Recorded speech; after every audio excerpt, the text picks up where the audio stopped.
part 2 of the pre-recorded video tour of Coburg Cemetery in Melbourne. We're from Friends of Coburg Cemetery. We're a volunteer group. We're obviously amateurs, and we haven't done this before, so cut us some slack. We're not particularly great filmmakers. I think we're doing a great job, though, do you? Okay. We're sort of getting there. And I'd again just like to acknowledge that we are standing on the land of the Kulin Nation, and we acknowledge the elders past, present and emerging, and appreciate all nations and their contribution to our communities. We're going to visit a few different people today and visit their graves, and hopefully you'll find some of this interesting enough to come along on one of our face-to-face tours once we're allowed to do that again. And we've got terrific weather for it for today, unlike yesterday. Unlike yesterday, yeah. It's terrible. There were a few quite bedraggled shots. There were. Our apologies. Thank you, birds. I'm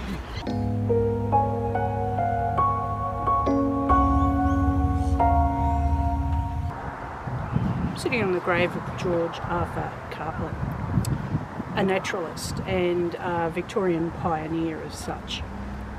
We often talk about people at the Coburg Cemetery who are either lawyers, criminals, politicians, both. But Cartlett was a naturalist and well renowned in his field of hobby, I suppose you could call it. Trained as a compositor and a printer for the Melbourne Age, he worked for them for over 52 years. But as a sideline, he also enjoyed going out into the field and exploring Australia as a place of interest. A couple of bird species have been named after him as a result of that. He was quite successful at it. So we have the orange chat and the grey-headed honeyeater that are named after him. There's some areas around Unandatta and the McDonald Ranges that also have grasses and hillocks that have been named after him as well. An interesting man. He was crippled in an accident as a child, and also managed to find his way working with the Horn expeditions and the very, very unsuccessful Caveat expedition, which was a complete failure. Both times he had a camel that he pretty much called as a pet, and the camel and he had a rather unique relationship apparently, where the camel would often run off with his species, all the collected bits and bobs he'd managed to pull together, and the camel would shoot off into the desert, and he'd have to chase after it. But I think it's always interesting to acknowledge that we have some really significant people here at Coburg that weren't part of the law fraternity or the criminal fraternity as such. He, for me, also very importantly, established the Royal Ornithologist Union, which became BirdLife Australia, which is something I'm quite passionate about and a member of. And he served as their president for a long while. He also helped establish the Field Naturalist Club of Victoria, and I might speak to that a little bit more in a few moments when we visit someone else. This is the grave of John Leslie Whiting, and as it says on his gravestone, he was known as Bunny. He was called Bunny because he actually sold rabbits, so he was a rabbito. But more than that, he was a boxer, and he was a pieman, and he was a gangster. Bunny Whiting and his brother were part of the gangster community of Fitzroy and Carlton in the 20s and 30s in Melbourne. And Bunny was, like I said, a boxer. He was often billed to be boxing in the ring, but before and after his gig, he'd be out the front selling pies to the crowds. So he was a pieman, and that's how he made his money. He sold pies. He would then go inside and box, and win or not, he was known to have boxed in many fights. And then after the fight, he would come out and sell pies again to the crowds. He was pretty smart at making a bit of money. Not so smart at hiding some of his crimes, because he was charged several times. He got off several times. But his wife, she stood in court at one point and spoke against him when he was charged with crimes, and they obviously didn't have a very good relationship. ultimately Bunny stabbed his wife's lover and stabbed him with an oyster knife, and he did survive, but when he was charged with that crime, the lover and the wife weren't in court at all. They'd taken off already up to New South Wales. It's a fascinating story. There's lots to hear about Bunny Whiting and his life. And his sister, I mean, they came from a very poor Irish South Melbourne family, and his sister is also buried here in Coburg Cemetery, and she had a difficult life as well. I think at 14 she was in trouble with the police for prostitution, so it gives an idea of the sorts of background that some of the poor kids were living in. Anyway, something I find fascinating is how fabulous Bunny's gravestone looks, obviously not forgotten and not unloved. Emily Skinner used to be Emily Fillion. She migrated to Australia on her own on a ship in the 1850s, and she was coming out to marry her fiance, who she married 3 weeks after arriving in Melbourne, and together they travelled around to different parts of Victoria on the goldfields. So she was one of the few women living on the Victorian goldfields in the 1850s and 60s. She was having children, she was looking after her husband, she was working probably pretty hard in a very male-dominated world, in communities of people, tent cities, where there were so few women.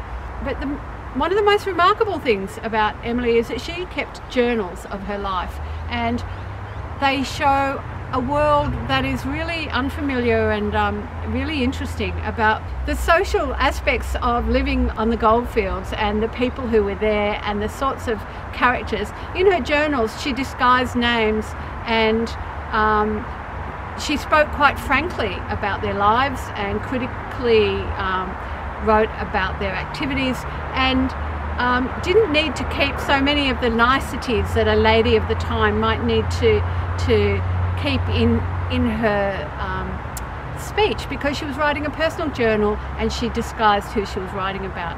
And only in the last few years it's been published, and she's now become quite famous for her journal and life on the goldfields. Standing beside the grave of Abel Greenwood, Coburg Shire councillor and a Shire president in his time around the 1870s, 1880s. But more importantly, we're standing at this grave because in the current climate of us having a pandemic happening of disease and mayhem around the world, Abel's story and the story of his family is kind of interesting. During the 1870s, he had 5 of his children died due to diphtheria. There was an outbreak in Victoria, and because they lived in such close quarters in the same place, they all died within a fortnight of each other. I just thought it might be nice to share that such a story exists, and over the years we've had these illness outbreaks, disease outbreaks, and people have passed away in really tragic circumstances. We get a lot of questions about, or from the public who walk through Coburg, and note that the large numbers of children who have passed away in such small groups, and usually very young ages, often under the age of 5. And I think by visiting Abel Greenwood and explaining a little bit that children did die frequently before the intervention of good medical practice and personal hygiene, plumbing, sanitary arrangements and the like. But also just a reminder that life is fragile and frail, and when we have these illness outbreaks around the world, that it behooves us to look after ourselves and remind ourselves it's happened before and we'll get through it again. This is the grave of the Spry family. Some of you might know Spry Street in North Coburg. William and Dorothy migrated to a very early Melbourne, and William Spry is actually one of the very first people buried in this cemetery. He died in 1864. But interesting is the story of their son George. George had been involved in transporting industry, and was actually held up by bushrangers and shot, not once but twice, by bushrangers, one of whom was Mad Dog Morgan. Some of you might have heard of him. And George Spry survived those incidents, but quite disabled after being shot in the arm and the side. He ended up still working and running a farm up in New South Wales for a while, and he was in the newspapers. They described him as an old man, but he was only 53. When he came home to Melbourne to live with his sister in Coburg, right next to the Merri-bek, where after a really windy and a rainy day, not dissimilar to the way today has been, George went down to the Merri-bek to check the level of water, and he was never seen again. His sister went down looking for him and found just his hat and his stick on the banks of the Merri-bek. His body actually washed up much further downstream. So a very sad ending to a man who had an amazing ability to survive all sorts of odds.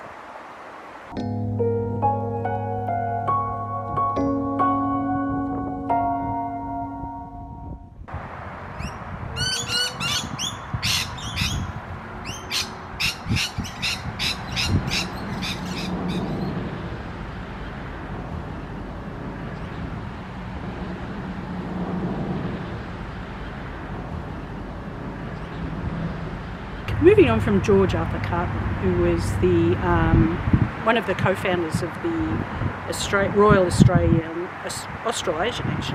Union for Naturalists, we're standing here beside the grave of Ina Watson, who almost 50 years after Cartman became president, not only president of that union, but also the first female president of that union after 67 years of establishment. And she acted as president for nearly a decade after that. A lot of her life is not known to us, as we've just discovered her grave here in Coburg Cemetery. But it's important to note that her headstone depicts that connection with the natural world, and a beautiful, beautiful image of an Australian lyrebird on that brass plaque is just glorious. Ina was also a radiologist and well known in her field. In fact, she was a well-known advocate of women working in the field of radiology, and was a staunch advocate of training for young women and the promotion of radiology being a very safe field to work in. It's interesting because she lived at the same time that Marie Curie was around, who, as we all know, has discovered radium, which assisted in the development of radiology, the field of radiology. We don't know a lot, as I said, about Ina, and we're looking forward to looking further into her life and hope that some more information comes to hand.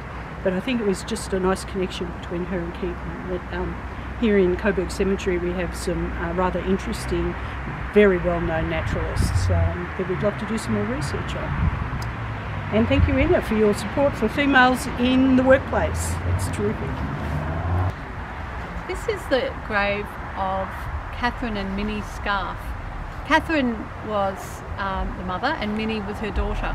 And Catherine was Catherine Rich before she married Walter Scarf. And they lived in Thornbury, Northcote area. And they were really important members, volunteers with the ALP and also with the early stages of the Socialist Party. Catherine had been active in political activities, working with elections and involved in fundraising. She held parties at her home, she organised the Christmas party for the ALP, and she was really well respected volunteer and organiser with the Labor Party. And her daughter Minnie followed in her footsteps and was very active in supporting all of the actions and campaigns of the Labor Party. Her mother had been massively involved in the 1910 win of the Labor Party, and she herself, Minnie, was very involved in all of the election activities after that. She was one of the founding members of the Victorian Socialist Party, and that morphed into the Communist Party. Her mother had been the first president of the Women's Organising Committee of the Political Labour Council. So these were really important politically focused women and campaigners. And when Minnie died in 1924, she was sick for just a very short time, a few weeks, and died young. And then her dad died a year later, and Catherine was only 2 years after that she died. And they're all buried here in Coburg Cemetery. We're standing next to the grave of Lawrence Cohen, one of Victoria's, if not Australia's, interesting politicians. He died in mysterious circumstances after attending a support rally and becoming what you probably suggest very tired, very exhausted doing his duties. And it was believed he may have stepped out onto a balcony but wasn't there to have a cigarette. And he fell to his death from the window. It's all very mysterious. He could have been our first assassinated politician as well. But maybe check out the story on the website of Friends of Coburg Cemetery. What else is important about this particular grave is not only was Cohen an interesting man, he was Jewish, and he's actually buried in the Presbyterian aspect of the cemetery. He was a layman when it comes to his religious practices, apparently. But also his grave was created by one of the better stonemasons at that particular period. And his grave, I think, is really quite lovely to look at. The front is a beautiful headstone that was placed by the trade unions movement to commemorate his death, and also this beautiful wood-like, timber-like arrangement that's here.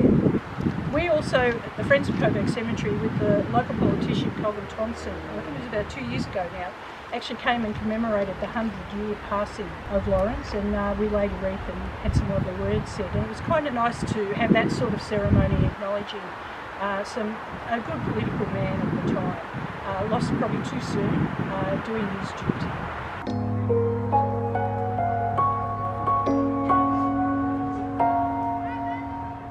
Well, that's us for now, Julie. We've finished our little film, haven't we? And we've really enjoyed this. I think we might need to do this again. I think we might have to, and we're looking forward to people's questions via the Facebook arrangements. But just a bit of a reminder that we're Friends of Coburg Cemetery. Julie and I are the committee members. If you would like to become a member, please jump online and look at our website. We've got a new website due shortly, and we're both very excited about that. And yes, stay tuned for some updates on some other projects that are arranged by the GMCT, or the Greater Melbourne Cemeteries Trust, that we've been working closely with. One is the headstone replacement project, and of course some of the plantings and tree removal arrangements that are just improving the environment so much more. It's quite exciting. Beautiful trees around here. What a great space. We love Coburg Cemetery. It's such a fabulous space. And the replacement of the stones that were in the shed, there's hundreds of those stones are going back onto the right graves at the moment. That's fantastic work, and we're all really excited to see that happen. And I think the other thing to mention is we're always looking for members. We're always looking for people that want to get active and involved, help to present tours or do the research. I mean, the talking that we've done today and yesterday, it was all based on amateur research, not always complete. I know we haven't found everything that there is to find about some of these people, but you know, we find it fascinating, don't we? To find out their stories and to enjoy this beautiful space with the birds, the trees, sunshine when it does shine, and the amazing sort of sense of place that I think we get from being here, where we get a real sense of understanding the land that we're walking on and who has been here before us and what's happened around us. And the stories of the history, not only of local Coburg people, or Preston people, or the Pentridge Shire people, but also the greater Victorian story that often comes out in the headstones, and we're discovering new ones every day, which I think is also really exciting. So